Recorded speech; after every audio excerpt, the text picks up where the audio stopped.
तो आज हम स्टार्ट कर रहे हैं क्लास 10 का चैप्टर 1। ठीक है, केमिकल रिएक्शंस एंड इक्वेशंस। तो चलिए स्टार्ट करते हैं।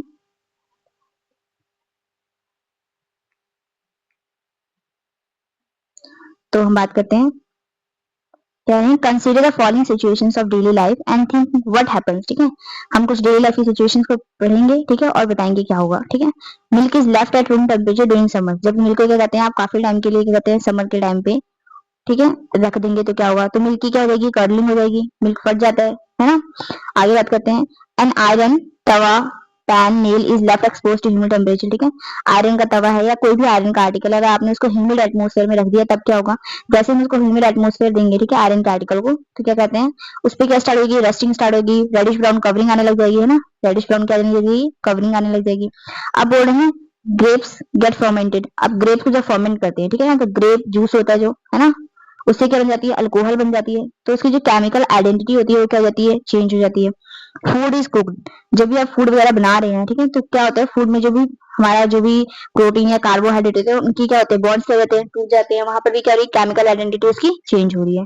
Food gets digested in our body, तो जब फूड को डाइजेशन हो रहा है, ठीक है ना, फूड का क्या हो रहा है, डाइजेशन हो रहा है हमारी बॉडी के अंदर, तब क्या होगा, फूड का डाइजेशन में क्या होता है, एंजाइम्स इन्वॉल्व होते हैं, बहुत सारे एंजाइम्स, ठीक है, और बहुत सारी बायोकेमिकल रिएक्शंस होती हैं, बायोकेमिकल रिएक्शंस होती हैं, जिसकी वजह से क्या होता है, वहां पर क्या होता है, डाइजेशन होता है। तो यहाँ पर भी क्या, ये भी केमिकल रिएक्शंस है। अब रिस्पायर, जब भी हम रिस्पायर करते हैं तो क्या होता है, जो भी हमारी बॉडी के अंदर या हमारे सेल्स के अंदर क्या है, ग्लूकोज है, ठीक है, उसका ब्रेक डाउन हो जाता है, ठीक है, और क्या होते हैं, लार्ज अमाउंट में क्या निकलती है, एनर्जी निकलती है। रेस्पायर करते हैं तो ग्लूकोज का क्या होता है, ऑक्सीडेशन होता है, ग्लूकोज का क्या होता है, ऑक्सीडेशन, तो उसमें क्या होता है, बहुत ज्यादा अमाउंट में क्या निकलती है, एनर्जी निकलती है। ठीक है, तो ये सब चीजें होती हैं। तो अब हम यहाँ आगे देखते हैं क्या बोल रहे हैं,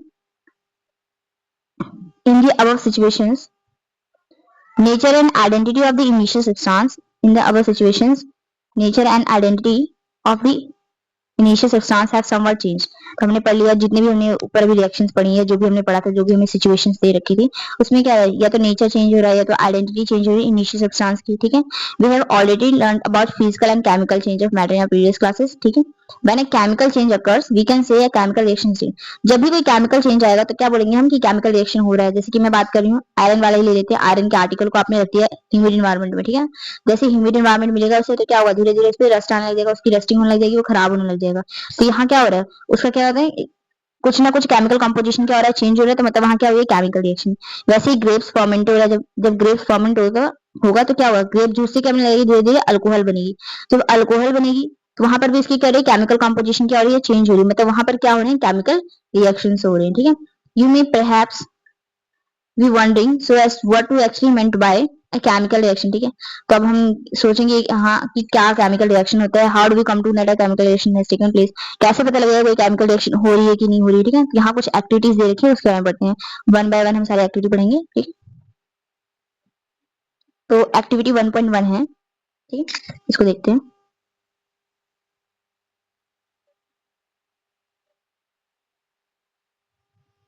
तो क्या है एक्टिविटी 1.1, दिस एक्टिविटी नहीं, तो यहाँ क्वेश्चन दे रखा है, this activity needs to be teacher assistance, teachers के असिस्टेंस में होना चाहिए।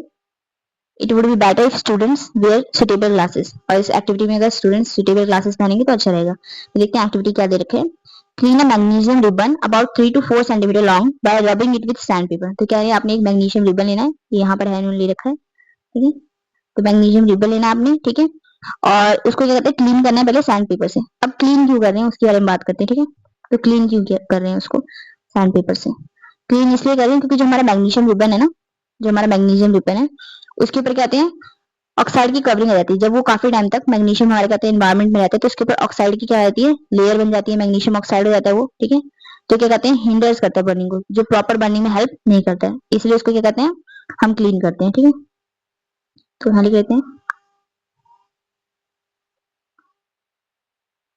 तो हम देखते हैं, ठीक है, क्यों क्लीन करना है।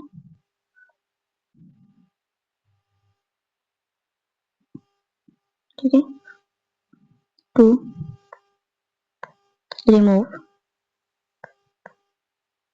ठीक है, टू रिमूव, यहाँ लिख लेते हैं टू रिमूव। ठीक है, तो क्यों हमें यूज करना है magnesium ribbon.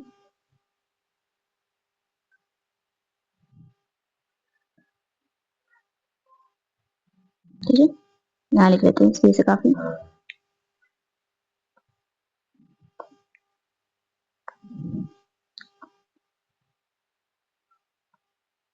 To remove the oxide layer as it hinders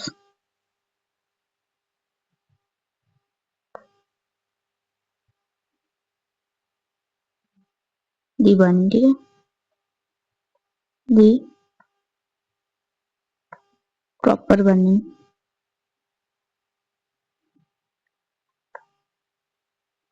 अब ये ऑक्साइड की लेयर आ कैसे रही है, जो हमारा मैग्नीशियम रिबन है जब उसको हम ज्यादा टाइम तक एनवायरनमेंट में ओपन छोड़ देते हैं, ठीक है, तो एनवायरनमेंट में प्रेजेंट ऑक्सीजन के साथ वो रिएक्ट कर जाता है और उसके ऊपर एक ऑक्साइड की लेयर बन जाती है, ठीक है। आगे क्या बोल रहे हैं, तो देखिए आगे क्या बोल रहे हैं, तो हम इस एक्टिविटी को देखते हैं। अब जो हमारा मैग्नीशियम रिबन है, hold it with a pair of tongs, burn it using a spirit lamp or burner and collect the ash so as formed in a watch glass। कह रहे हैं हम क्या कहते हैं, जब हम उसको क्लीन कर लेंगे मैग्नीशियम रिबन को सैंड पेपर से, तो उसके बाद क्या कहते हैं, हम इसको पेयर ऑफ टोंग से पकड़ेंगे, ठीक है ना, ये रहा हमारा, इससे हम इसको क्या करेंगे, फोल्ड करेंगे पेयर ऑफ टोंग से, burn it using spirit lamp, फिर स्पिरिट लैम्प से इसको करेंगे बर्न करेंगे या बर्नर से, एंड कलेक्ट द ऐश। अब ये जलने के बाद यहाँ कुछ ऐश से कलेक्ट हो रही है, ठीक है, इसको हम कलेक्ट कर लेंगे, ठीक है, वॉच ग्लास के अंदर, ठीक है, जैसे हमें फिगर में दिखा रखा है, ये रहा हमारा फिगर, ये देखिए, ठीक है, मैग्नीशियम रिबन है, ठीक है, ये मैग्नीशियम रिबन है, इसको टोंग से पकड़ा हुआ है और ये हमारा बर्नर है, इससे हम इसको क्या कर रहे हैं, बर्न कर रहे हैं, और उसके बाद कहते हैं ये जो ऐश बन रही है इसको हम क्या कर रहे हैं, वॉच ग्लास के अंदर क्या कर लेना है, इकट्ठा कर लेना है, ठीक है ना, कलेक्ट कर ले रहे हैं। तो बोल रहे हैं उसके बाद बोल रहे हैं keep burn the magnesium ribbon keeping it away from the eye as far as possible. इसको हमने इस तरह से बर्न करेंगे कि हमारी आंखों से बहुत दूर है। तो हम क्या क्या क्या ऑब्जर्व करेंगे, ऑब्जर्वेशन पूछी गई है, ठीक है ना, तो यहाँ ऑब्जर्वेशन जो पूछी गई है उसके बारे में बात करते हैं। तो ठीक है, हमें पूछा गया हम क्या ऑब्जर्व करेंगे, तो हम ऑब्जर्व करेंगे कि मैग्नीशियम रिबन कैसे बर्न कर रहा है, व्हाइट डैजलिंग फ्लेम के साथ, ठीक है ना, बहुत ज्यादा व्हाइट कलर की लाइट एमिट कर रहा है जलते हुए, ठीक है ना, तो it Burns with a white dazzling flame. यहाँ लिख लेंगे what do you observe, observation में लिखेंगे यहाँ पर, ठीक है, क्या लिखेंगे,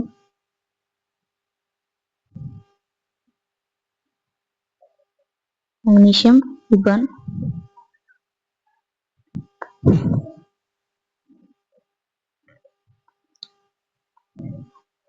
burns with a white dazzling flame। कैसे बर्न करना है, व्हाइट डैजलिंग फ्लेम के साथ हमारा मैग्नीशियम रिबन बर्न कर रहा है, ठीक है ना, तो ये हो गया। उसके बाद बात करते हैं यहाँ पर होगा क्या, तो जो आप क्या कहते हैं मैग्नीशियम की रिएक्शन भी लिख दे रहे हैं यहाँ पर हम, ठीक है ना, मैग्नीशियम रिबन की लिख दे रहे हैं, तो हमारा मैग्नीशियम रिबन था, ये हमारा मैग्नीशियम रिबन था, ये ऑक्सीजन की प्रेजेंस में बर्न किया और क्या बना दिया, मैग्नीशियम ऑक्साइड, तो इसने मैग्नीशियम ऑक्साइड बना दिया, ठीक है ना। अब बात करते हैं मैग्नीशियम ऑक्साइड कौन से कलर का है, व्हाइट कलर का, ठीक है ना, ठीक है। अब आगे बात करते हैं, यहाँ तक आई थिंक आपको समझ आ गया होगा।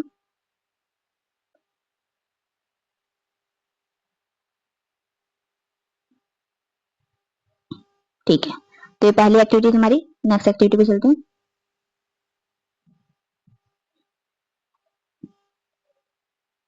तो यहाँ पर देखते हैं, you must have observed that magnesium ribbon burns with a dazzling white flame and changes to a white powder, ठीक है, और ये जो पाउडर है क्या है, मैग्नीशियम ऑक्साइड, ठीक है, तो यहाँ क्या बोल रहे हैं, ठीक है, पहले इसको पढ़ लेते हैं फिर आगे बात करेंगे।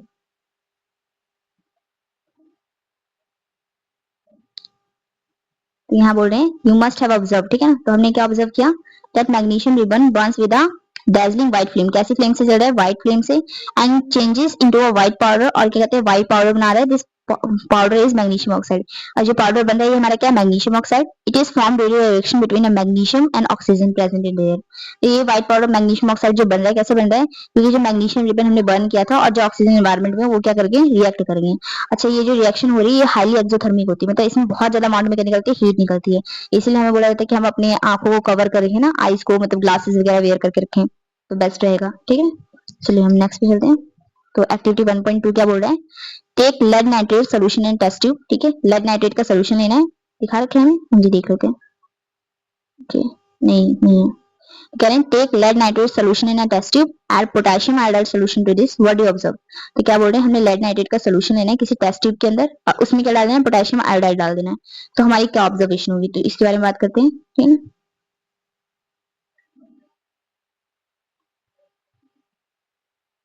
तो लेड नाइट्रेट का सोल्यूशन लेना है टेस्ट ट्यूब में, चलिए बात करते हैं इसके बारे में भी। लेड नाइट्रेट का सोल्यूशन तो लिखते हैं, चलिए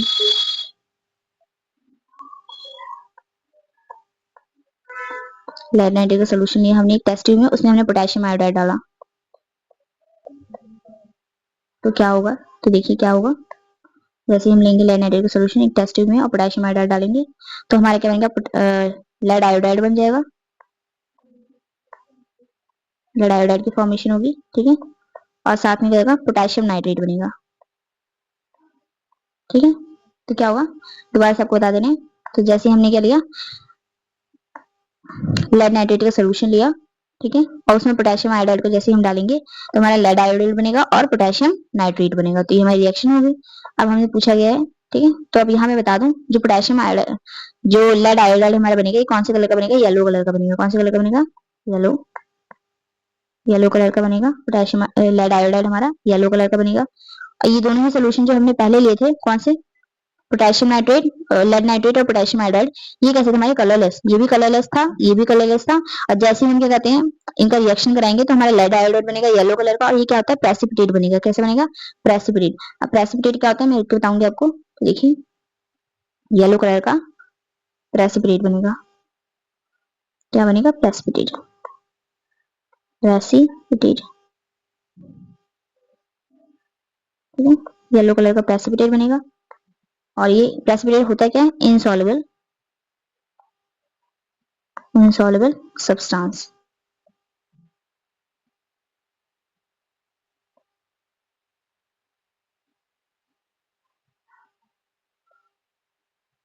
तो ये हमारा बना लेड आयोडाइड, ठीक है। तो इसके बारे में बात करते हैं, तो क्या दिया हुआ था हमें रिएक्शन में, एक बार बात कर लेते हैं। तो बोल रहे हैं जब हम लेड नाइट्रेट में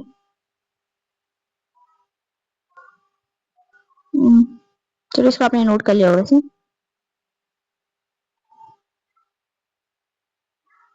चलो लिख देते हैं इसको दोबारा से एक बार।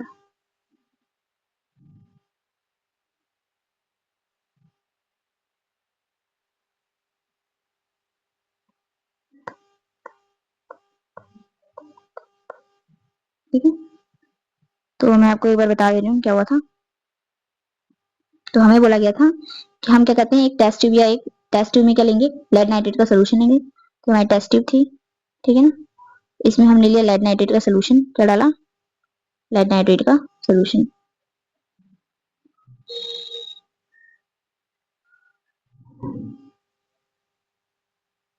इसमें हम डाला लेड नाइट्रेट, ठीक है, ये इसमें था, उसमें हमने फिर क्या डाल दिया, पोटेशियम आयोडाइड, और क्या डाला हमने, पोटेशियम आयोडाइड,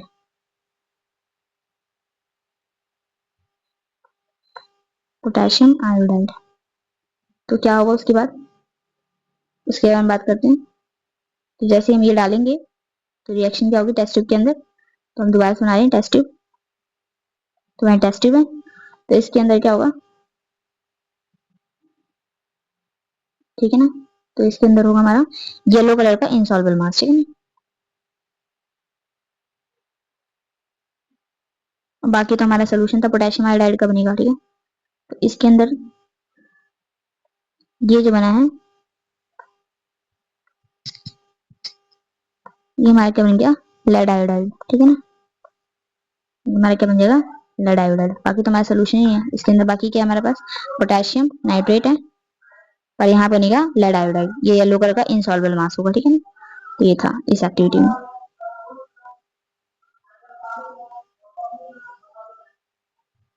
तो नेक्स्ट एक्टिविटी की बात करते हैं, एक्टिविटी 1.3 हमें क्या बोल रही है, take a few zinc granules in a conical flask और अ टेस्ट ट्यूब।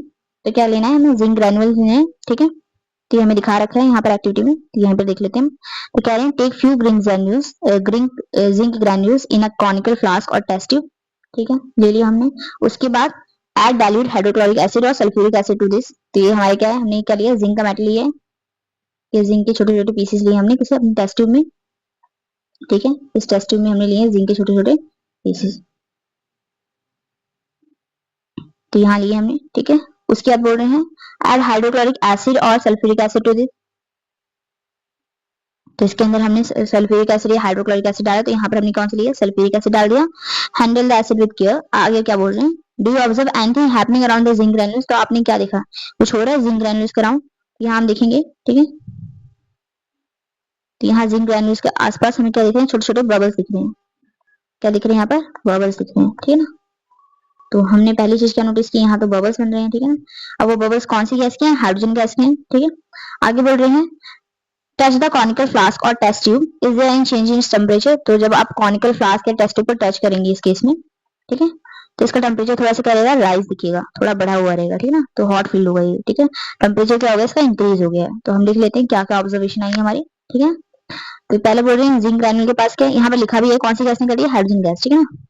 तो ये क्या था, हमारा एक टेस्ट ट्यूब था, इसमें हमने क्या डाला, जिंक के ग्रैन्यूल्स डाले छोटे छोटे पीसेस, और उसमें क्या डाल दिया, सल्फ्यूरिक एसिड। तो जैसे सल्फ्यूरिक एसिड में पड़ा, कैसा सल्फ्यूरिक एसिड है, डाइल्यूट। तो जैसे इसको हम डालेंगे उसके बाद क्या होगा, यहाँ पर छोटे छोटे क्या कहते हैं, बबल्स दिखेंगे हमें इसके अराउंड, जिंक ग्रैन्यूल्स के अराउंड। और ये किसके बबल्स हैं, हाइड्रोजन गैस के। अब बोल रहे हैं जब कॉनिकल फ्लास्क को टच करेंगे तो कोई चेंज आया टेम्परेचर में, हाँ जी, इसका टेम्परेचर क्या हो गया, इंक्रीज हो गया। ये दो ऑब्जर्वेशन है, हम इनको लिख लेते हैं, यहाँ लिख लेते हैं, ठीक है। तो पहला है, तो bubbles are form,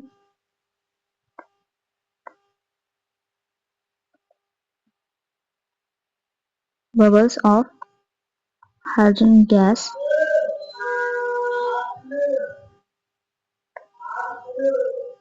okay, form around zinc granules,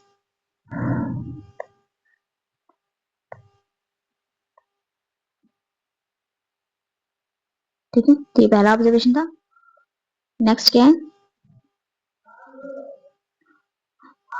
touch the conical flask और test tube, is there any change in temperature, ठीक है। तो टेम्परेचर क्या जाएगा, कॉनिकल फ्लास्क का इंक्रीज हो जाएगा, ठीक है। Temperature of conical flask increase,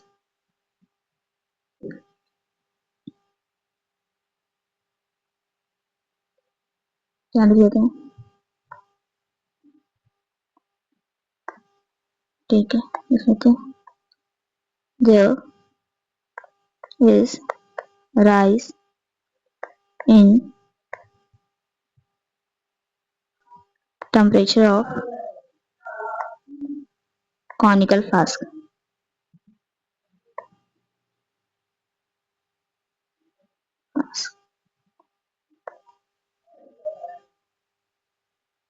ठीक है, ठीक। तो यहाँ पर क्या हो रहा है, अब यहाँ पर आगे बढ़ते हैं हम इसको,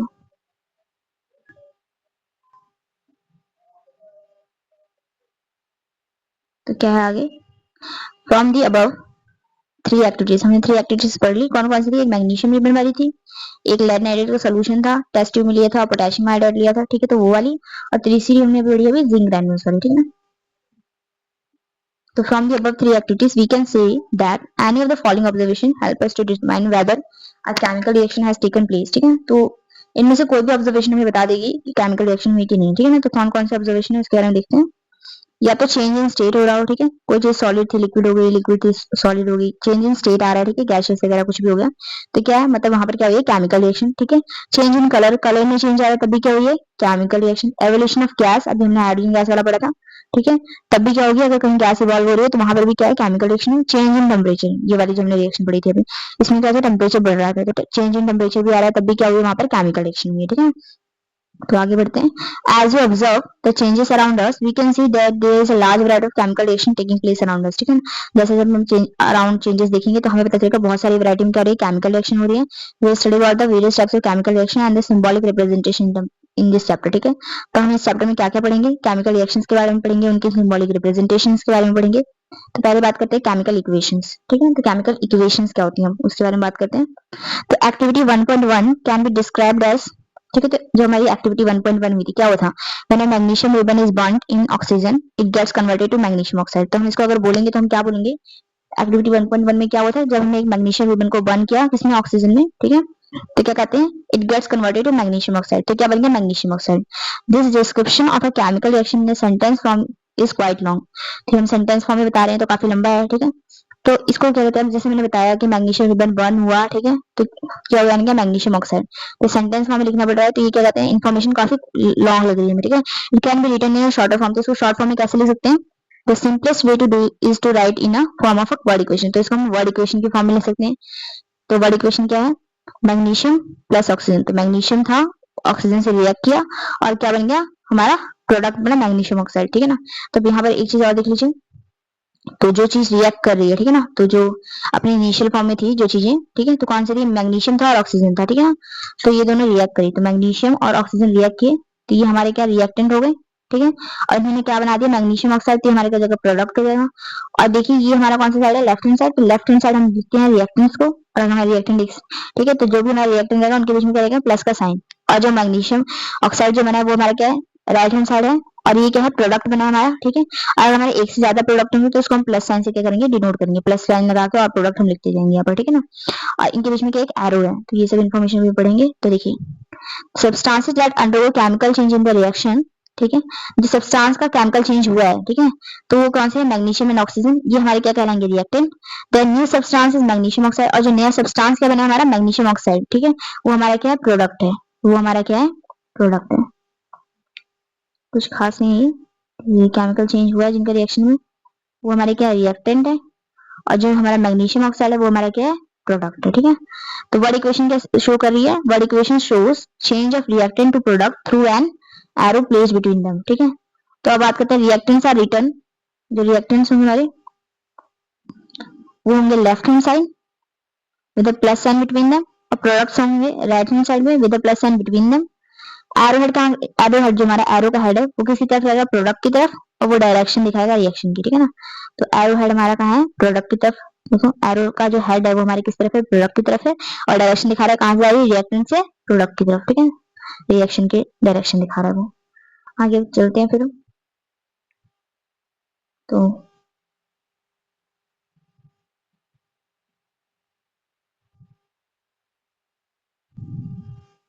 अब हम बात करते हैं राइटिंग ए केमिकल इक्वेशन। तो हम किसी भी केमिकल इक्वेशन को कैसे लिखेंगे, अभी हमने वर्ड इक्वेशन लिखी थी, है ना, तो वैसे ही हम लिखेंगे आगे। और तो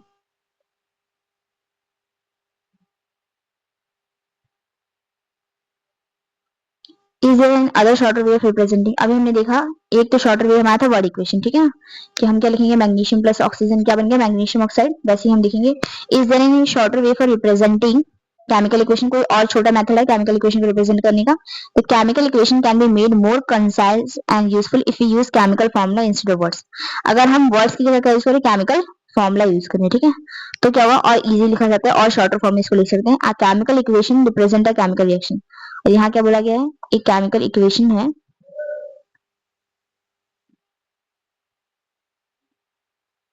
chemical equation, the chemical equation represents a chemical reaction.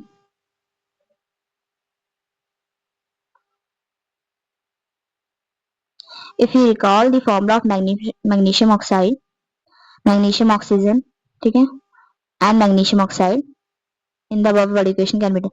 अगर आपको फॉर्मूला याद रहेंगे, मैग्नीशियम को कैसे रिप्रेजेंट करते हैं, ऑक्सीजन को इनके सिंबल्स याद है, तो मैग्नीशियम ऑक्साइड का फॉर्मूला ये है। और वर्ड इक्वेशन को कैसे लिख सकते हैं हम, इस फॉर्म में। तो count and compare the number of atom of each element on the left hand side and the right hand side arrow. तो कह रहे हैं आप काउंट करो, ठीक है, इसको number of atoms of each element, हर एक एलिमेंट के नंबर ऑफ एटम्स। तो यहाँ बात करते हैं left hand side and right hand side. तो हम बात करते हैं यहाँ मैग्नीशियम के कितने एटम है, ठीक है, मैग्नीशियम जो हमारा एलिमेंट है इसके कितने एटम है, एक। यहाँ भी कितने हैं, एक। ऑक्सीजन की बात करेंगे, ऑक्सीजन के कितने एटम्स है, यहाँ दो हैं, और यहाँ ऑक्सीजन कितने एटम है, वन है, ठीक है। तो बोल रहे हैं is the number of atoms of each element the same on both side. अगर सही है, अगर दोनों का सेम है तो क्या होगा, बैलेंस्ड है, लेकिन यहाँ सेम नहीं है, ठीक है। If not the equation is unbalance, अगर इक्वेशन, तो हमारी इक्वेशन कैसी है, अनबैलेंस है। Because the mass is not the same on both side of the equation. क्यों? क्योंकि जो मास रहेगा वो सेम नहीं रहेगा अगर नंबर ऑफ एलिमेंट इक्वल नहीं है, ठीक है।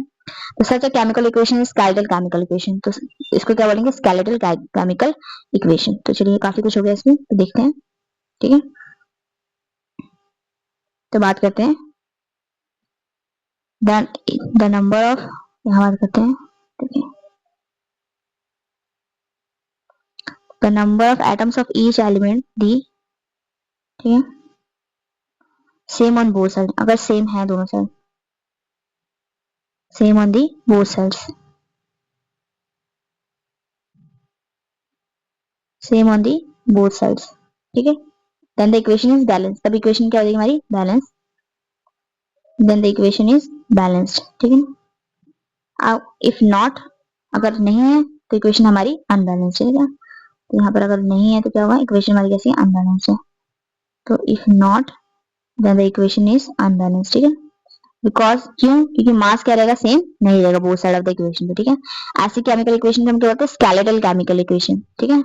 तो ये हमारी जो इक्वेशन हमने ये वाली पढ़ी है, ये हमारी कैसी है? स्केलेटल केमिकल इक्वेशन है। तो ये हमारी कैसी है? स्केलेटल केमिकल इक्वेशन, क्योंकि यहाँ नंबर ऑफ एटम्स क्या है? दोनों एलिमेंट के सेम नहीं है। तो हमारी कैसी है?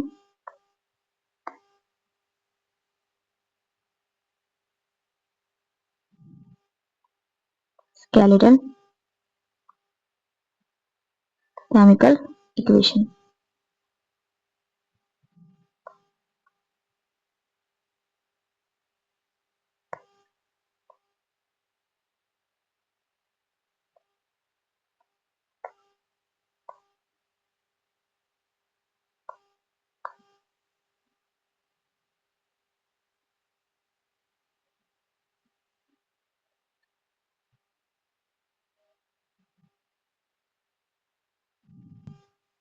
अब हम बात करते हैं बैलेंस केमिकल इक्वेशन फिर क्या होती है। ये तो हमारी स्केलेटल हो गई, ठीक है ना। तो बैलेंस केमिकल इक्वेशंस क्या होती है उसके बारे में बात करते हैं। तो recall the law of conservation of mass that you studied in class 9th, ठीक है। तो हमने law of conservation of mass पढ़ा था क्लास 9th में, तो उसको रिकॉल करने को बोल रहे हैं यहाँ पर। तो क्या है law of conservation of mass? क्या बोलता था? मास can neither be created nor be destroyed in chemical reaction, ठीक है। तो हमारा क्या था? Law of conservation of mass था कि मास can neither be created nor be destroyed in a chemical reaction. तो ये हमारा था law of conservation of mass. अब आगे बात करते हैं।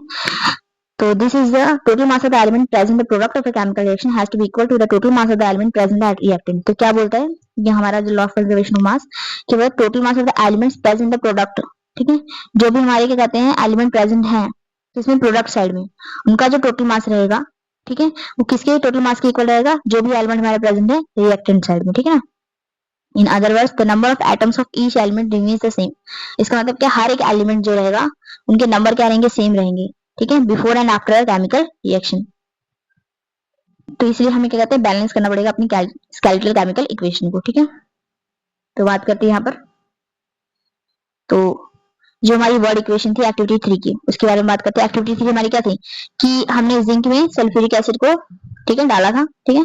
तो क्या हुआ था? जिंक सल्फेट और हाइड्रोजन गैस निकली थी, ठीक है। जिंक सल्फेट बन गया था हाइड्रोजन गैस। तो ये हमारी वर्ड इक्वेशन है।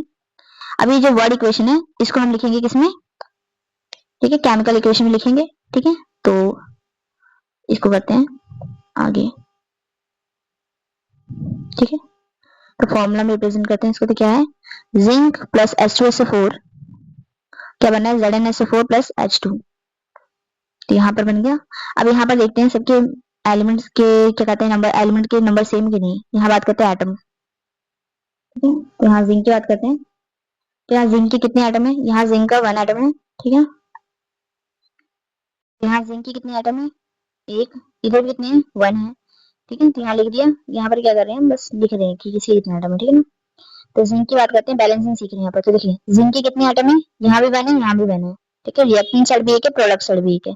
अब बात करते हैं नेक्स्ट हमने हाइड्रोजन ले लिया। हाइड्रोजन के यहाँ पर कितने एटम है? 2। यहाँ पर भी कितने हैं? 2, तो लिख लिए। अब बात करते हैं सल्फर। सल्फर का यहाँ पर एक एटम है, यहाँ भी एक एटम है, ठीक है, दोनों साइड एक एक है। ऑक्सीजन की बात करें, यहाँ भी 4 है, यहाँ भी 4 है। तो ये पूरी क्या हमारी क्या कहते हैं? तो यहाँ पर सब कुछ सेम है, ठीक है। तो यहाँ पर क्या कहते हैं? जिंक के एटम भी सेम है। नंबर ऑफ एटम क्या कहते हैं? रिएक्टेंट साइड और प्रोडक्ट साइड हर एक एलिमेंट के क्या है? सेम है। तो हमारी कैसी इक्वेशन है? बैलेंस केमिकल इक्वेशन, ठीक है। ओके, अब ये वाली हमें एक दे रखी केमिकल इक्वेशन कह रहे हैं, इसकी बैलेंसिंग करते हैं, ठीक है ना। इसकी बैलेंसिंग करेंगे। क्या है? आयरन प्लस H2 क्या बन रहा है? Fe3O4 plus H2। तो ये हमारा बन रहा है। तो पहले लिखते हैं, ठीक है। तो चलिए, तो इसकी बैलेंसिंग करेंगे हम, ठीक है। तो चलिए नेक्स्ट पेज पे चलते हैं।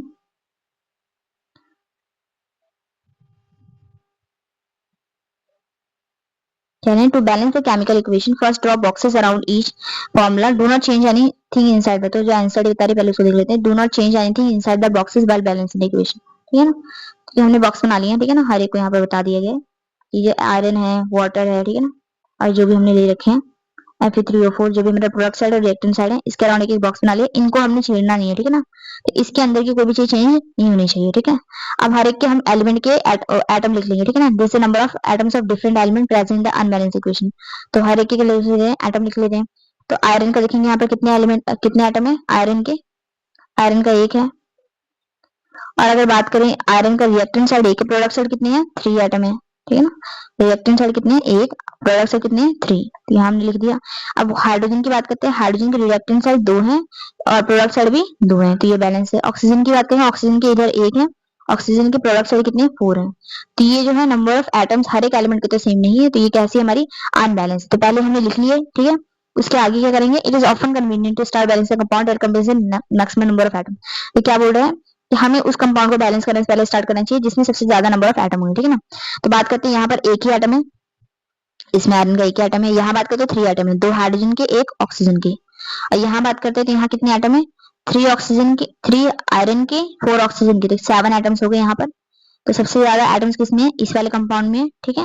अब बात करें that contains the number maximum number of atom, it में भी है रिएक्टेंट और प्रोडक्ट, रिएक्टेंट साइड भी ले सकते हैं, प्रोडक्ट साइड भी, जिसमें क्या कहते हैं मैक्सिमम नंबर ऑफ एटम होंगे। तो अभी तुम्हारा ये वाला साइड है।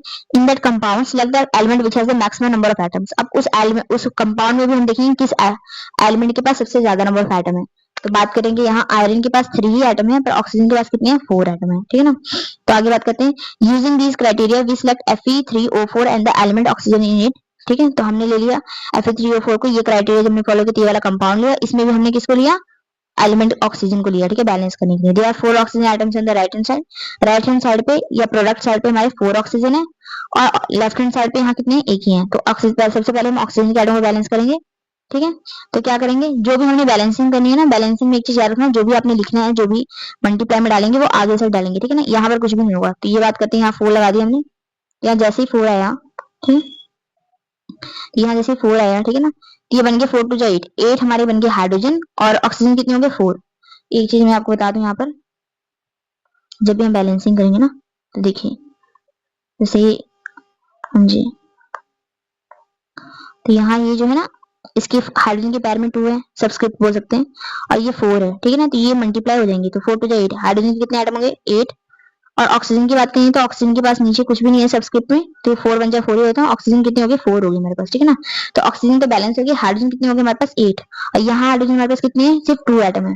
तो यहाँ पर क्या करेंगे, हम इसको 4 से क्या कर देंगे, मल्टीप्लाई, ठीक है। तो हम देखते हैं आगे। तो अब यहाँ पर ऑक्सीजन तो बैलेंस हो गई, लेकिन क्या कहते हैं, आयरन और हाइड्रोजन अभी भी बैलेंस नहीं है, ठीक है। तो अब हम इसके बाद चाहे आयरन को ले लें चाहे हाइड्रोजन को, ठीक है, तो किसी को भी ले सकते हैं। तो हम पहले किसको बैलेंस कर रहे हैं, इन्होंने किसको किया देखते हैं। तो इन्होंने पहले हाइड्रोजन को बैलेंस किया, तो यहाँ इन्होंने क्या लगा दिया, 4 लगा दिया, ठीक है। अब उसके आगे देखते हैं।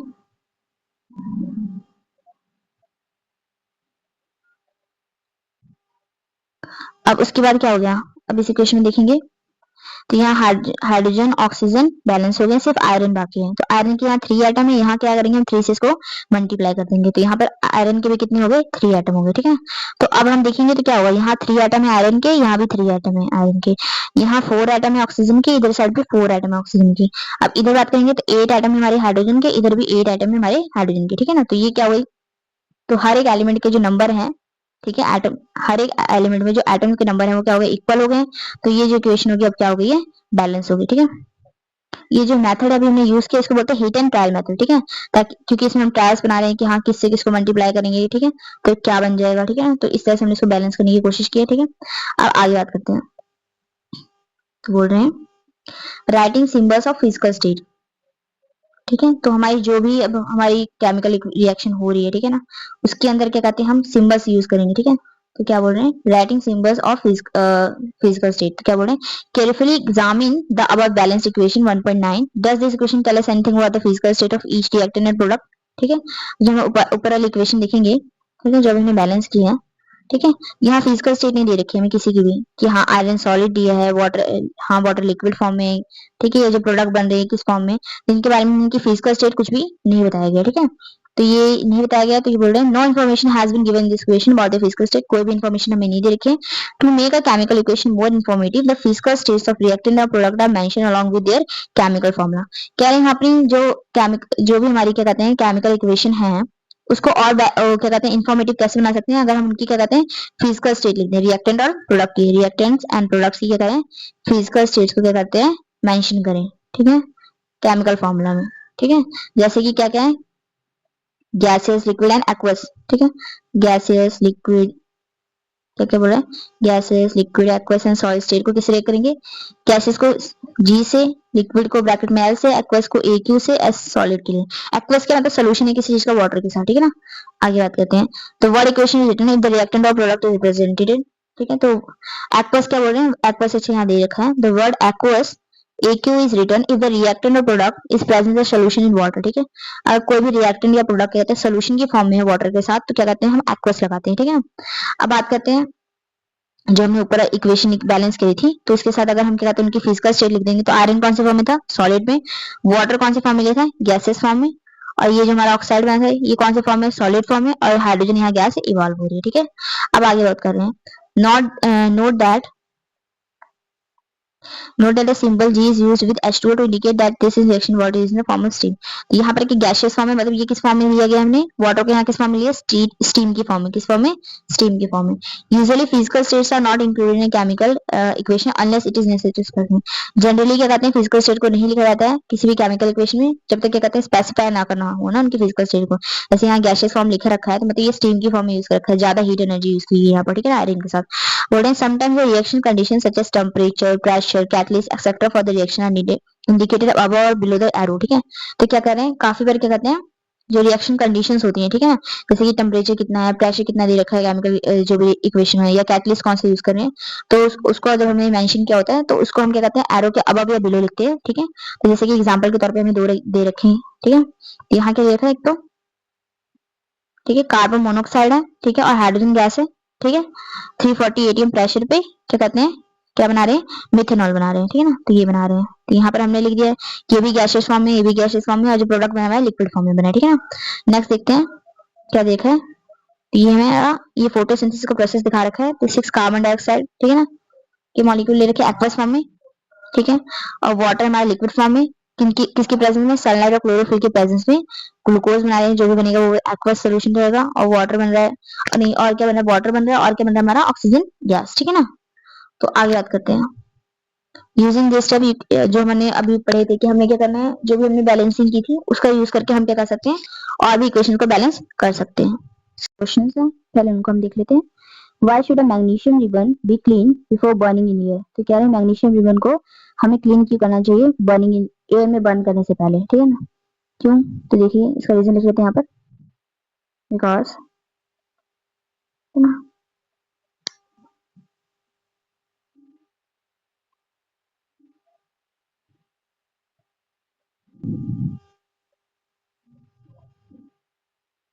बिकॉज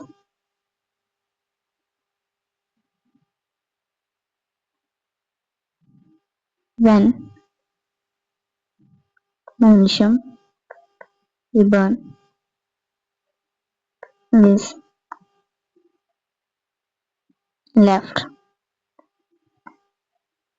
open in air, ठीक है, it reacts with oxygen, with the oxygen present, ठीक है, in air to form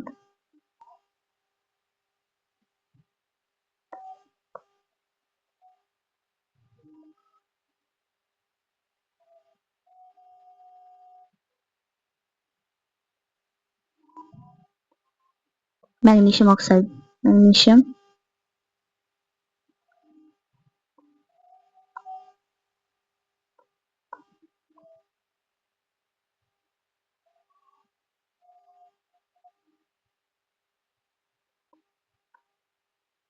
oxide layer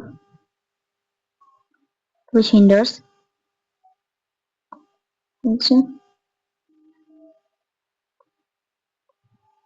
proper burning,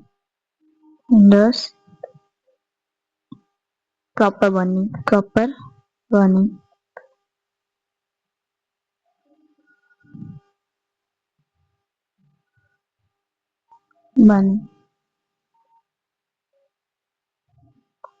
तो क्यों क्लीन किया जाता है?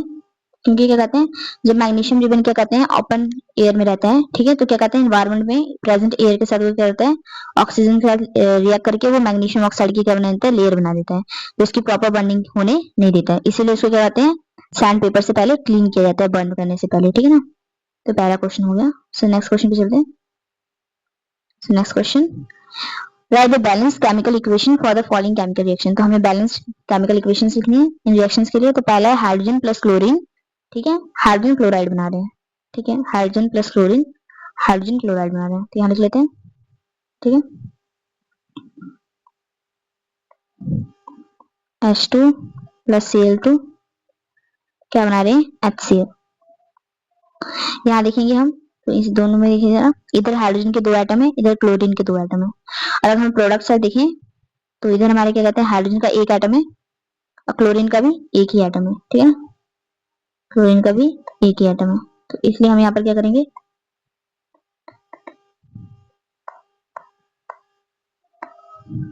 इसको 2 से क्या कर देंगे, मल्टीप्लाई। तो अब देखेंगे आप कि ये रिएक्शन क्या होगी, बैलेंस होगी, बहुत इजी रिएक्शन था। तो यहाँ पर आप देखेंगे तो क्या हो गया, यहाँ पे 2 हाइड्रोजन है, यहाँ भी 2 क्लोरीन है, यहाँ भी 2 हाइड्रोजन है, 2 क्लोरीन है, ठीक है। तो पहला रिएक्शन तो बैलेंस हो गया। नेक्स्ट पे चलते हैं। नेक्स्ट रिएक्शन क्या है, barium chloride plus aluminium sulphate क्या बना रहा है, barium sulphate plus aluminium chloride. तो बेरियम क्लोराइड है, ठीक है, और एल्यूमिनियम सल्फेट है हमारा, ठीक है। तो देखते हैं बेरियम क्लोराइड और एल्यूमिनियम सल्फेट, इसको लिख लेते हैं।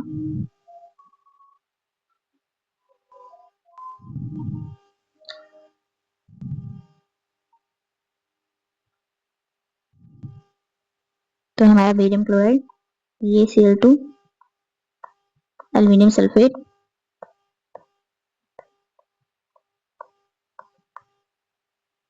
तो हमारा क्या बना रहा है, तो हमारा बनाना है barium sulphate, barium sulphate plus aluminium chloride. तो एल्यूमिनियम क्लोराइड बना रहा है साथ में, क्या बना रहा है, एल्यूमिनियम क्लोराइड।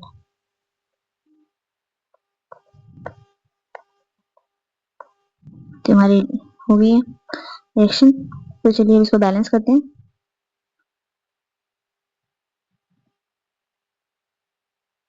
ओके ओके, एक मिनट, BSO4 होता है बेरियम सल्फेट, तो इसके ऊपर भी 2 चार्ज, इसके ऊपर 2, क्या लिख लेंगे, BSO4। तो देखिए इसको हम बैलेंस करेंगे पहले। तो देखिए अगर हम पहले एल्यूमिनियम की बात करते हैं, ये वाला कंपाउंड हम लेंगे पहले, ठीक है, क्योंकि इसमें सबसे ज्यादा नंबर ऑफ एटम्स दिख रहे हैं। देखिए यहाँ एल्यूमिनियम के 2 एटम है, सल्फर के 3 हैं, और ऑक्सीजन के 12 एटम है, क्योंकि ये दोनों मल्टीप्लाई देंगे, 4 3 12, तो यहाँ 12 ऑक्सीजन के हो गए, सल्फर और ये कितने हो गए, 3, तो सल्फर के 3 एटम हो गए, तो इसमें सबसे ज्यादा हमारे क्या है, एटम है, ठीक है। अब यहाँ पर देखेंगे हम किसको बैलेंस करने की कोशिश पहले करेंगे। एक काम करते हैं, पहले एल्यूमिनियम को बैलेंस कर देते हैं, ठीक है। तो देखिए या पहले सल्फेट को करते हैं, तो पहले सल्फेट को कर देते हैं। तो सल्फेट करने, देखिए ये भी सल्फेट है, ये भी सल्फेट है, यहाँ सल्फेट के कितने हैं, 3 है, यहाँ कितने हैं, सिर्फ 1 है, तो इसको हम क्या करेंगे, 3 से पहले क्या कर देंगे, मल्टीप्लाई कर देंगे, तो यहाँ 3 लगा देंगे हम, ठीक है, यहाँ लिख देंगे 3,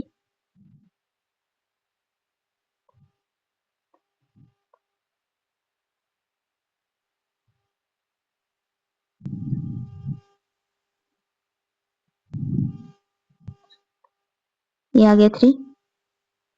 फिर आगे देखेंगे तो यहाँ बेरियम कितने हो गए, 3। अब यहाँ पर हमारे बेरियम कितने हैं, यहाँ पर हमारे बेरियम कितने हैं, यहाँ पर 1 ही है, तो यहाँ पर इसको क्या कर देंगे, 3 से मल्टीप्लाई कर देंगे, तो बेरियम भी यहाँ पर भी कितना आएगा, 3 से मल्टीप्लाई कर देंगे। हीट एंड ट्रायल मेथड है, देखते रहिए किसको क्या मल्टीप्लाई करके आएगा, ठीक है। तो यहाँ देखेंगे तो 2 मिनट रुकिए।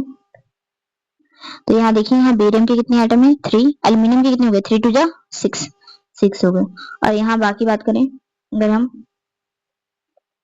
एल्यूमिनियम के यहाँ 2 एटम है, कितने हैं, 2, और यहाँ एल्यूमिनियम के कितने हैं, 1, और क्लोरीन के यहाँ कितने हैं, 3, तो बेरियम और सल्फेट तो हमारा बैलेंस हो गया है। अब हम क्लोरीन और एल्यूमिनियम को बैलेंस करेंगे। तो पहले हम मेटल की तरफ चलते हैं। तो एल्यूमिनियम कितने हमारे पास 2 है, यहाँ कितने हैं 1, तो हम इसको किससे मल्टीप्लाई कर देंगे 2 से कर देंगे, ठीक है। तो प्रोडक्ट साइड हम एल्यूमिनियम को 2 से मल्टीप्लाई कर देंगे। तो ये एल्यूमिनियम आ गया 2, आगे 2 से मल्टीप्लाई किया, ठीक है। तो हो गया 3 2 6, क्लोरीन कितने हो गए 6, यहाँ भी क्लोरीन कितने 6, तो ये हमारी इक्वेशन अब क्या हो गया बैलेंस हो गई। एक बार देखना चाहते देख सकते हैं, देखिए जल्दी जल्दी। तो यहाँ बेरियम के कितने हैं 3, यहाँ भी बेरियम के कितने हैं 3, यहाँ बेरियम के कितने हैं 3 2 6, क्लोरीन के 3 2 6 6 है, यहाँ भी 3 2 6, क्लोरीन के भी 6 आइटम हो गए। एल्यूमिनियम की बात करेंगे तो यहाँ 2 है, यहाँ भी 2 है, ठीक है। सल्फर की बात करेंगे यहाँ 3 है, यहाँ भी सल्फर के कितने हैं 3, ऑक्सीजन 4 3 12 12 है, यहाँ भी 4 3 12 12 ऑक्सीजन की इक्वेशन हमारी क्या हो गया बैलेंस हो गई, ठीक है। तो अब हम चलते हैं नेक्स्ट क्वेश्चन पे। नेक्स्ट क्वेश्चन क्या करें, अच्छा इसी के third part, sodium plus water क्या बना रहा है, सोडियम हाइड्रोक्साइड प्लस हाइड्रोजन। तो sodium plus water, sodium plus water, sodium hydroxide plus hydrogen gas बना रहा है। तो चलिए देखते हैं, इसको लिख लेते हैं। तो यहाँ सोडियम प्लस वाटर है, तो लिख लेते हैं। तो सोडियम प्लस वाटर क्या बना रहा है, sodium hydroxide NaOH plus hydrogen. तो यहाँ बैलेंसिंग चेक कर लेंगे जल्दी से। तो यहाँ सोडियम का, यहाँ सोडियम के एक आइटम है, यहाँ भी सोडियम का एक ही आइटम है, यहाँ हाइड्रोजन के 2 है, यहाँ पर हाइड्रोजन के 3 आइटम है, और यहाँ ऑक्सीजन के कितने आइटम है, एक है, यहाँ ऑक्सीजन कितने आइटम है, एक आइटम है, ठीक है। तो यहाँ हम किसको बैलेंस करेंगे पहले देखते हैं। तो हम एक काम करते हैं, पहले ऑक्सीजन बैलेंस करते हैं, पहले हाइड्रोजन बैलेंस करते हैं, चलिए देखिए। तो इसको हम कैसे कर सकते हैं,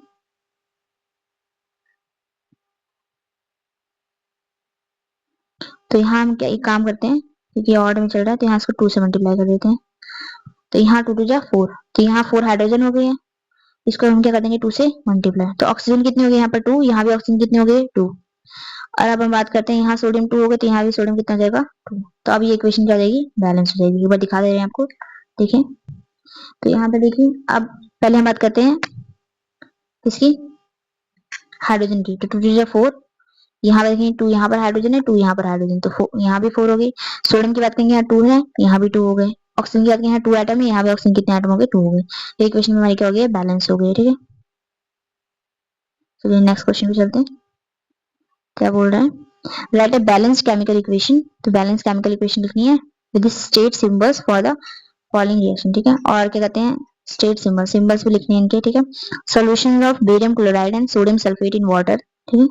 क्या बोला है, सॉल्यूशंस ऑफ बेरियम क्लोराइड का एंड सोडियम सल्फेट का, ठीक है। Water react to give insoluble barium sulphate. तो बेरियम सल्फेट इनसॉल्युबल मतलब यहाँ इसका क्या बनेगा प्रेसिपिटेट बनेगा, and solution of sodium chloride, और सोडियम क्लोराइड का क्या बनेगा सोल्यूशन बनेगा।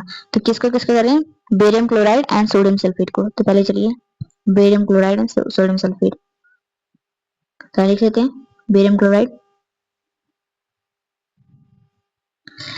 तो बेरियम क्लोराइड की बात करते हैं,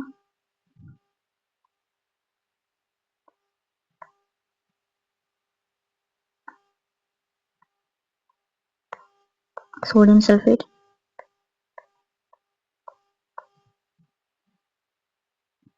तो इससे क्या बनेगा, बोला बेरियम सल्फेट बन रहा है and sodium chloride plus sodium chloride, ठीक। तो उन्होंने बोले इनसॉल्युबल है, तो मतलब ये कैसे रहेगा सॉलिड स्टेट में, कौन बेरियम सल्फेट हमारा, ठीक है। तो सॉलिड स्टेट इसका स्टेट मेंशन कर दे रहे हैं, ओके एक मिनट।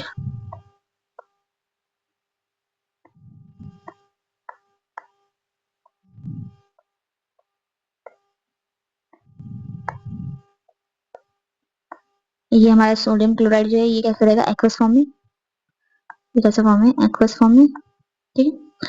आगे बात करते हैं नेक्स्ट, और बेरियम क्लोराइड सोडियम सल्फेट का भी सोल्यूशन लिया तो ये भी कैसे रहेगा एक्वस रहेगा, ये भी एक्वस फॉर्म में है, और ये भी कैसा है एक्वस फॉर्म में, ठीक है।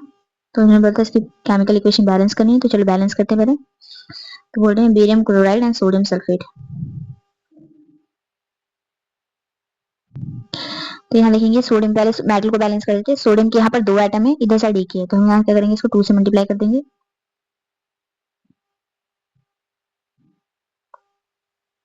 ठीक है, तो देखिए, तो क्लोरीन यहाँ पर 2 हो गए और यहाँ क्लोरीन 2 है। ठीक है, पहले देख लेते हैं किधर क्या है। तो इधर बेरियम का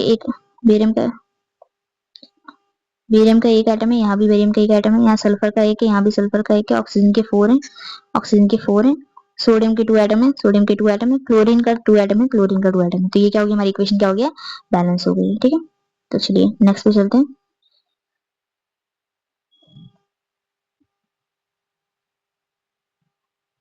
next question, sodium hydroxide solution in water reacts with hydrochloric acid. कह रहे हैं sodium hydroxide solution, sodium hydroxide का सोल्यूशन है वाटर के अंदर, रिएक्ट विद हाइड्रोक्लोरिक एसिड। ठीक है, to produce sodium chloride solution in water. ठीक है, तो sodium hydroxide and hydrochloric acid react करके क्या बना रहे हैं, सोडियम क्लोराइड एंड वाटर। तो लिख लेते हैं sodium hydroxide and hydrochloric acid.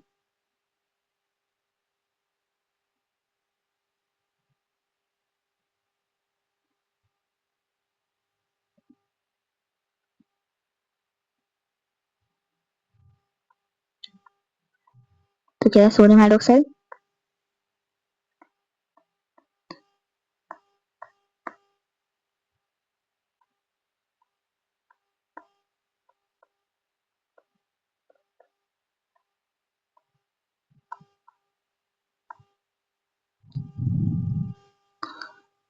तो क्या बना रहे हैं, NaCl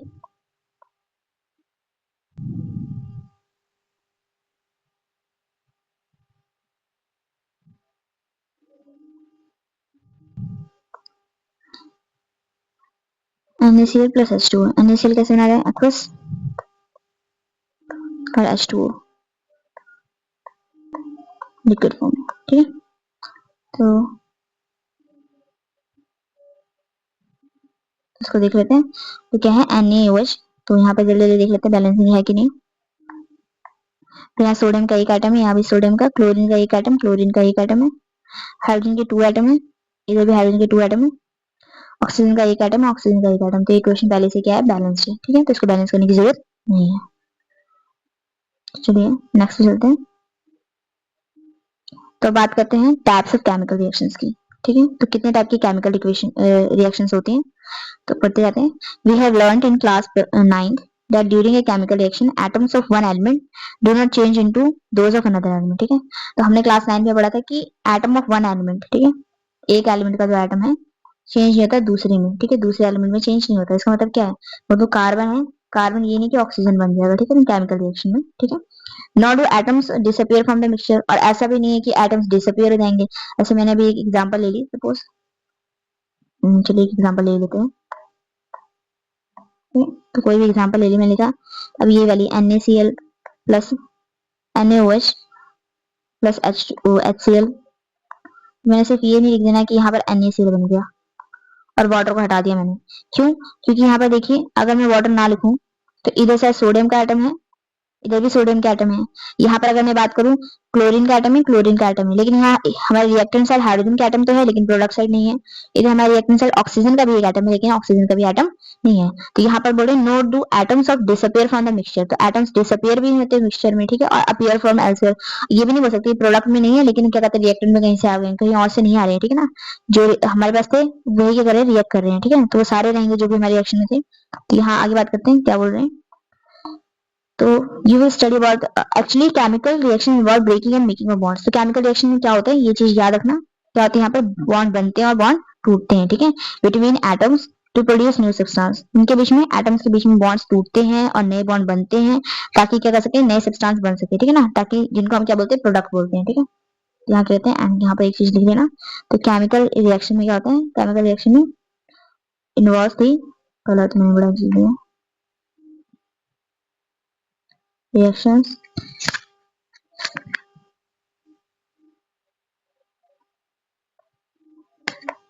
तो यहाँ पर क्या होता है, breaking and making of new bonds.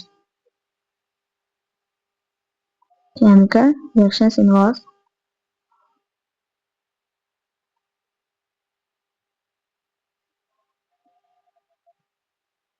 Chemical reactions